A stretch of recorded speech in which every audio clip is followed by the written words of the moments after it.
Normas de circulação. O condutor de um automóvel, ao se deparar com um motociclista, deverá ultrapassar a moto rapidamente. Não vi nada de bom nisso. Vou ultrapassar logo é para ficar livre dele. No trânsito, normalmente acontece ao contrário. É um motociclista que passa logo o carro e deixa para trás. Não gostei disso aqui, não. Ainda mais que está falando que ele deverá. Quer dizer que eu sou obrigado a ultrapassar o motociclista? É meu dever, é minha obrigação? Absolutamente não é. Fechar o motociclista. Não vou nem ler o resto, gente. Como é que você vai dar uma fechada no motociclista? Querendo derrubar ele? Absolutamente está errado. Considerar que a visão e o comportamento do motociclista são mais comprometidas que a sua. É verdade. O motociclista ele não tem a mesma capacidade de visualização do trânsito que eu, que estou sentadinho dentro de um carro protegido da chuva, do sol, do vento, não é? Isso aqui é verdade. Sempre dar passagem? Bom, eu tenho que dar passagem ao motociclista ou qualquer veículo que me pedir passagem. Mas esse sempre aqui, quem estuda com a gente sabe que é uma casca de banana. Onde tem casca de banana, 90% de chance da alternativa ser falsa e ela é falsa. Eu não tenho que dar preferência sempre. Eu tenho que dar passagem sempre para motociclista, não. Letra C é a resposta. Processo de habilitação, e a questão diz o seguinte: após aprovação no exame teórico técnico, professor, que exame é esse? É o de legislação. É a provinha escrita que você faz. Será expedido ou expedida, porque tem um A aqui que pode servir para o ou a, ao candidato. Perceba que aqui ainda não é um condutor, ele é um candidato, ele passou só na legislação por enquanto. Qual que é a próxima etapa depois que ele passa na legislação? Depois da legislação ele vai para direção, exame de direção.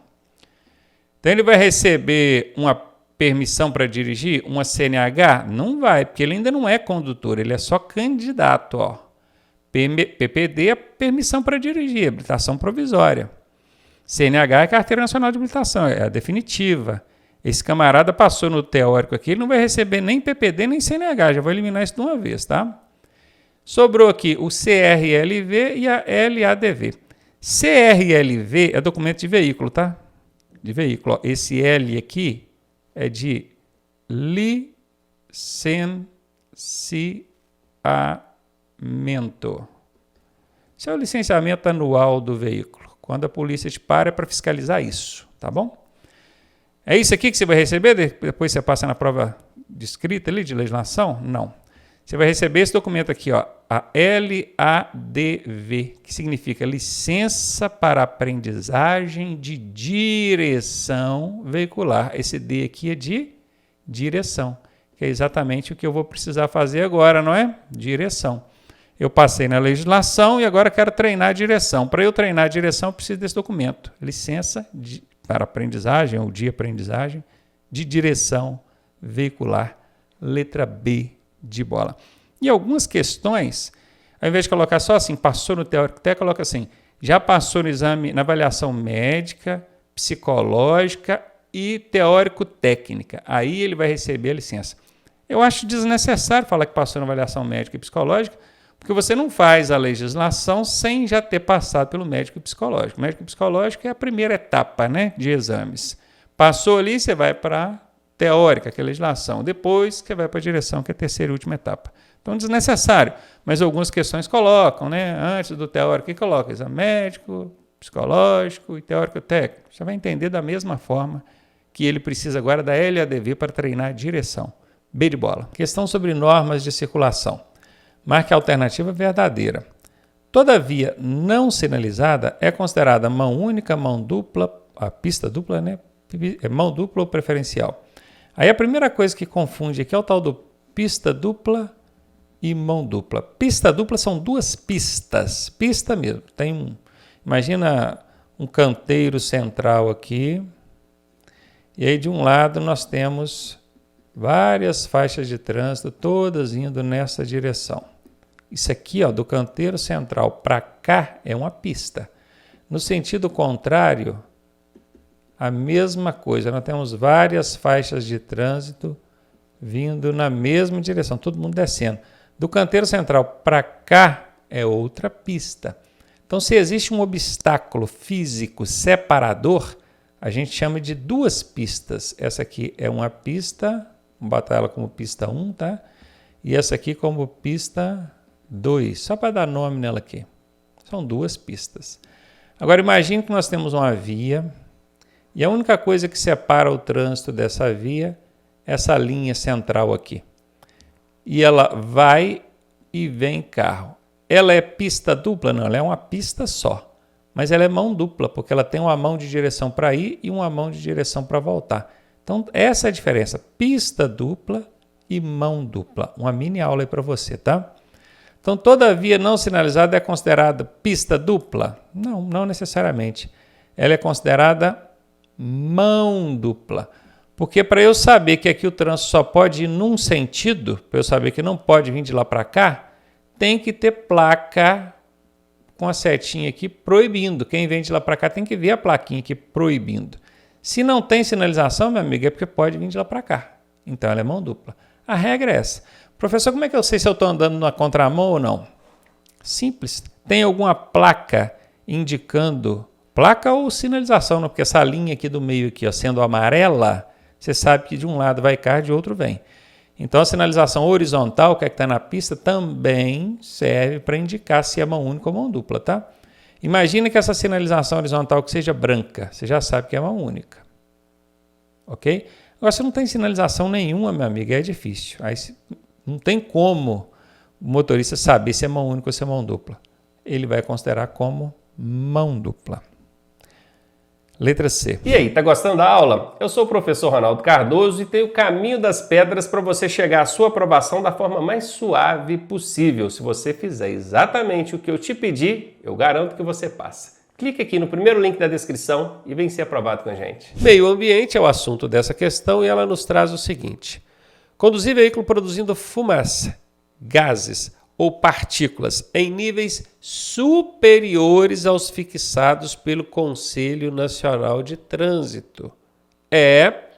Significa que existe um nível de tolerância. Todo veículo emite alguma fumaça, algum gás, algum material particulado dentro dos níveis fixados por meio de resolução, uma espécie de norma do Conselho Nacional de Trânsito. Vale para todo o Brasil, tá? E quando o seu veículo está expelindo aí fumaça, gás, partícula acima do fixado pelo Conselho Nacional de Trânsito, é o quê? É tolerável e aceito pelas autoridades de trânsito? Não. Tolerável é dentro dos limites, dentro dos níveis. Aqui está falando acima, ó, superiores aos fixados pelo CONTRAN. Se está acima do fixado, não é tolerável, é infração, pode caracterizar inclusive crime ambiental, tá? Não pode. Letra B, agressão ao meio ambiente? Sim. Sujeito a multa? Sim, com certeza. Talvez seja essa a resposta. Vamos analisar as demais. É um tipo de poluição sonora. Poluição sonora é excesso de barulho, ruído, né? Fumaça não faz barulho, gás não faz barulho, partículas não faz barulho, material particulado, né, que sai pelo escapamento. Então não é a letra C. É perfeitamente legal? Não, se não é tolerável, porque não é legal, né, gente? Letra D está fora, B de bola é a resposta. Essa questão fala sobre mecânica e ela traz o seguinte, olha, peça móvel acoplada à biela que se desloca no interior do cilindro. Olha, biela é uma peça móvel que tem dentro do motor do veículo ali. Então, por isso está falando que no interior do cilindro, essa biela, que seria mais ou menos uma peça de ligação, na ponta dela, ela tem uma outra peça chamada de êmbolo ou pistão, essa é a resposta.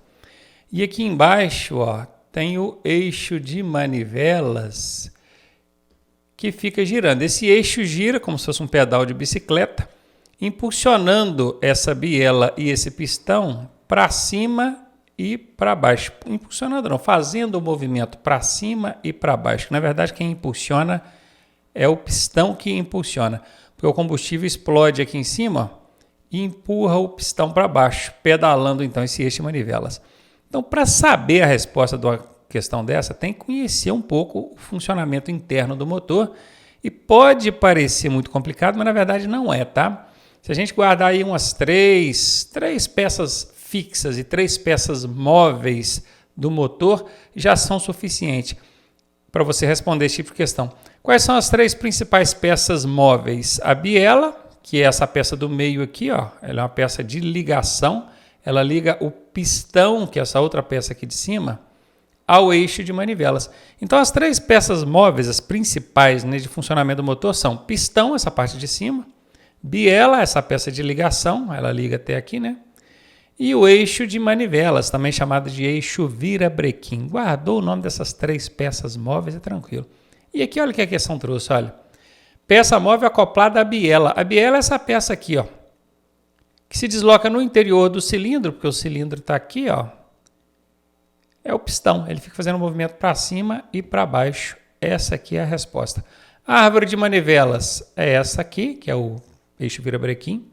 O volante do motor é uma outra peça que vem aqui na ponta, aqui, ó.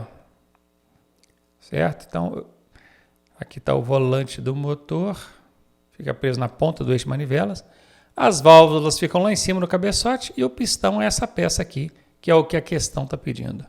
Letra D de dado a resposta. Mais um aí sobre direção defensiva. A cegueira momentânea causada pelo excesso de luz provoca o quê? Excesso de luz. Imagina farol alto no seu olho. Puf! Bateu no seu olho ali. O que é que isso provoca? Ofuscamento, catarata, penumbra ou nevoeiro. Penumbra é a falta de luz. No caso aqui, está falando de excesso de luz. Então não pode ser a letra C. Nevoeiro não tem nada a ver com isso. Foi só para encher linguiça. E catarata é uma doença que dá nos olhos que também não tem relação com excesso de luz aqui não, tá?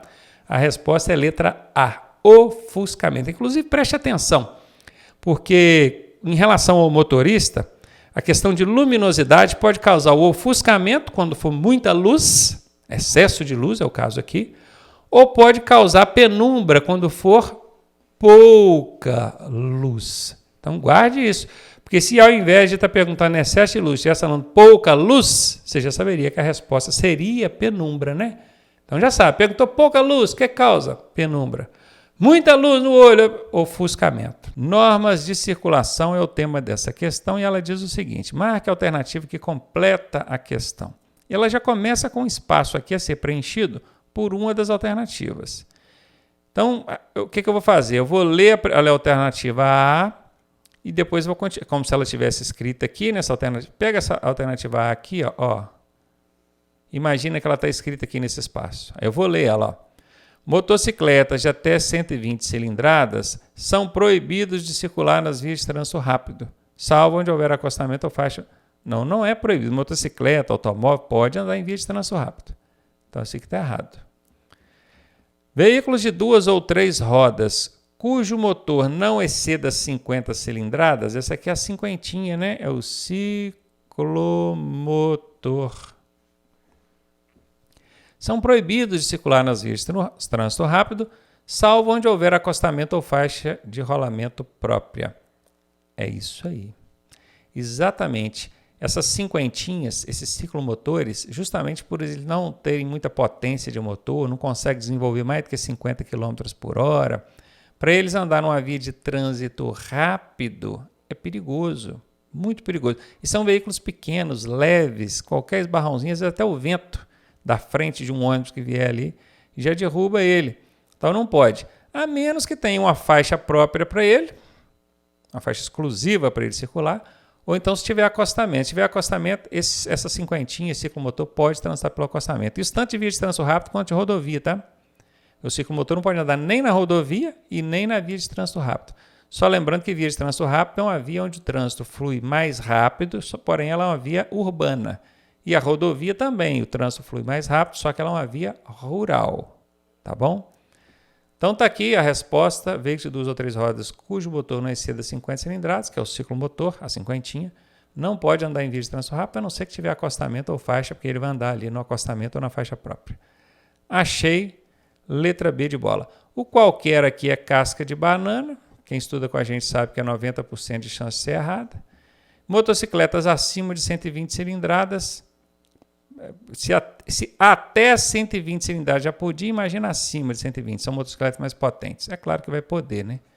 Então, letra B de bola, a resposta dessa questão aí. Normas de circulação. Um veículo com a intenção de entrar em uma rodovia, estando à direita de outro condutor, que por esta transita, esta quem? A rodovia. Terá, então esse veículo aqui terá o quê? Preferência de passagem, prioridade de passagem, que dar a preferência para quem circula pela rodovia, ou nenhuma das alternativas serve como resposta. Gente, é muito simples. Eu estou dirigindo um veículo, quero entrar numa rodovia. Então, conforme eu vou aproximando da rodovia, eu percebo que tem um carro transitando nessa rodovia. Só que eu estou à direita desse carro. Será que eu tenho a preferência ou ele tem? Porque as regrinhas são 3. Rodovia, rotatória, essas regrinhas de preferência, tá? E direita. Percebam que tem preferência tanto para quem está na rodovia, como para quem está à direita. E aí? Eu não estou na rodovia, mas eu estou à direita e vou cruzar com o veículo que vem pela rodovia. Quem deve ir primeiro? É na ordem, meu querido. Primeiro é a rodovia, segundo é a rotatória, por último é o que vem pela direita. Então, entre eu, que vou entrar na rodovia, estou à direita, que eu até teria preferência porque eu estou à direita, mas eu vou cruzar com outro veículo que já está circulando na rodovia, o veículo que está circulando na rodovia, tem a preferência, né, gente? Lógico. Então, tem que dar preferência ao veículo que circula pela rodovia. Letra C é a resposta. Mais uma aí sobre sinalização viária. A placa R27, que significa ônibus, caminhões e veículos de grande porte mantenham-se à direita, faz parte da sinalização de...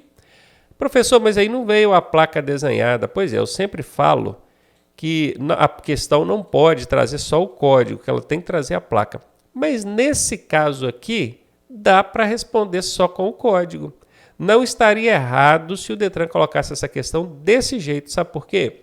Porque ele quer saber de qual grupo de sinalização essa placa faz. E ela deu um significado, ó, ônibus, caminhões, veículos de grande porte, mantenham-se à direita. Isso é uma determinação. A placa que proíbe ou obriga, determina, é qual, hein? É de serviço auxiliar, advertência, regulamentação ou indicação? É a de regulamentação. Somente as placas de regulamentação têm o poder de obrigar ou proibir. Nesse caso aqui está obrigando, mantenham-se à direita. É uma ordem, uma determinação. Sem contar que as placas elas são divididas em grupos de regulamentação, advertência e indicação. As de regulamentação sempre vão começar com o código R. Sempre R de regulamentação. Se fosse advertência, seria A, começa com o código A. A22, A23, ok? Seria assim. E as de indicação é o que sobra. Então, você guardou que A é advertência, R é regulamentação, indicação é o que sobrar. Então, de qualquer jeito, você conseguiria chegar à resposta aqui, mesmo sem tendo a placa. Então, nesse caso, dá para responder sem ter a imagem da sinalização, ali, só o código. Meio ambiente. Cidadãos conscientes são, geralmente, condutores responsáveis? Está perguntando, o que você acha? Cidadãos conscientes normalmente são pessoas, condutores responsáveis? A letra A diz que não, porque cidadão consciente é o antônimo de condutor responsável. O que é antônimo? É o oposto, tá? O contrário, oposto. Se o Detran coloca oposto no lugar de antônimo, todo mundo ia entender, né? Agora coloca antônimo, parece o nome do Antônio, né? Não tem nada a ver. Então, vamos ler de novo. Não, porque cidadão consciente é o oposto de condutor responsável. Não dá para afirmar isso, né, gente? Não dá para afirmar que um cidadão consciente é o oposto de um condutor responsável. Isso aqui está fora. A letra B diz que sim, pois utilizam-se dos seus princípios na ação de dirigir. Princípios, quando fala aí, é questão de valores pessoais. Se ele é um cidadão consciente, ele já tem princípios e valores que fazem com que ele se posicione de maneira agradável, de maneira justa, mediante a sociedade, na relação com a sociedade. Então, quando ele se utiliza desses princípios e valores quando está dirigindo, isso acaba refletindo ali, ele acaba sendo, de um modo geral, um condutor responsável. Faz sentido, tá? Faz sentido. Tem as suas exceções? Tem sim. Tem muita gente que é bom cidadão, mas no volante é um monstrinho, né? São exceções. Aqui perceba que a questão diz de um modo geral. Normalmente, se ele é um cidadão consciente, ele é um condutor responsável. Normalmente. Sim, letra B tem relação. Na letra C diz que não, pois são os maiores causadores de sinistros no trânsito. Sinistros são acidentes. Isso não é verdade, não tem por que afirmar isso, tá? Não faz o menor sentido. E a letra D diz que sim, porque ele certamente se habilitou no melhor centro de formação de condutores, na melhor autoescola. Faz sentido, né, entender que o cidadão consciente procurou um centro de formação de condutores bom. Mas isso aqui não tem relação, não, tá? É meio que indireto. Se eu tivesse que escolher entre a B e a D, eu escolheria a B. E você? Também, né? Então vamos cair com a letra B mesmo, essa é a resposta.